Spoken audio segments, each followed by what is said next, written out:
Do you smile? German background, what can I say? I'm from Winnipeg, Manitoba, Canada. Born from the blah. You always go smooth when you're not taping. My name is Mohammed Robert Heft. I was born in Winnipeg, Canada, to second generation Canadians, originally German and Irish. I'm from a small town growing up in Milton, Ontario. I call it a redneck town, or a farmer's town, depending on how you look at it. I was born into a Lutheran family. We weren't that practicing. Sunday school was something we did until about 6 years old. I don't consider ourselves overly religious.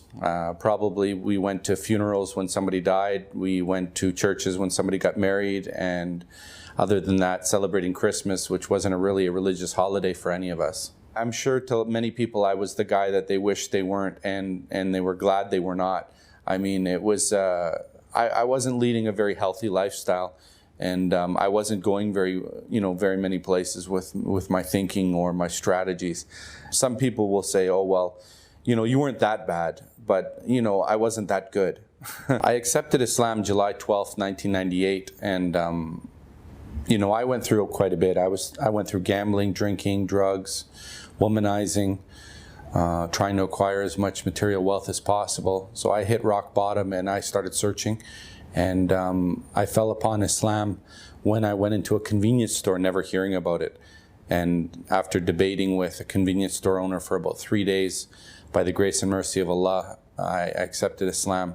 It was very important for me to have Jesus. I'd love the stories in the Bible, and then when they told me he's a prophet of God, he's better than us, he's a perfect human being, but that really set proper in my heart. And then the Quran being an owner's manual, a way to live, it was amazing because I was looking for structure. One of the concerns was that I wouldn't be able to convince my family that I had made a good decision, but I mean, over the years, obviously it wasn't a phase, and they see that from my actions. I was willing to take everything that came with that decision. The main thing for me, without a doubt, was the oneness of God. I mean, I was into mathematics. I was playing the card game euchre in grade 3. I was in special classes for math. And the way it works out mathematical for us as Muslims through theology, I mean, believing in God and His attributes, and that God exists eternally or pre-eternally, without a place and without a size, without a shape. I mean, it was amazing that the fact that we are the only religion that believes that God is not inside of something. We don't have to put God somewhere to believe in Him. We believe in God out of necessity. I mean, we've come to a confident conclusion that God's existence is out of necessity, and mathematically speaking, that we can say God has to exist because He cannot not be. He's absolute in His existence, because everything in the universe is contingent, doesn't have to exist, and needs a creator, and the creator has to have certain attributes. I mean, I thought that was just amazing how it just works in, and there's nobody who can come in with a philosophy and try to refute it. Nobody can say the Big Bang. Anything they say, it always comes down to one of those things, that it's necessary for there to be an uncreated creator for the entire universe.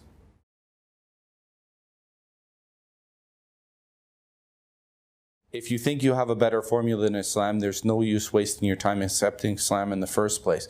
You might have a girlfriend. You might have a boyfriend. You might think that you want to stop drinking or do drugs before you make this decision. I'm telling you, accept Islam and then improve yourself. Because what the devil is going to do is he's going to tell you right now that yes, you're going to accept Islam, but in time, when you improve yourself, Islam is the way to improve yourself. So accept Islam now and then look to improve yourself from drinking, doing drugs. If you have a girlfriend and boyfriend, that's fine.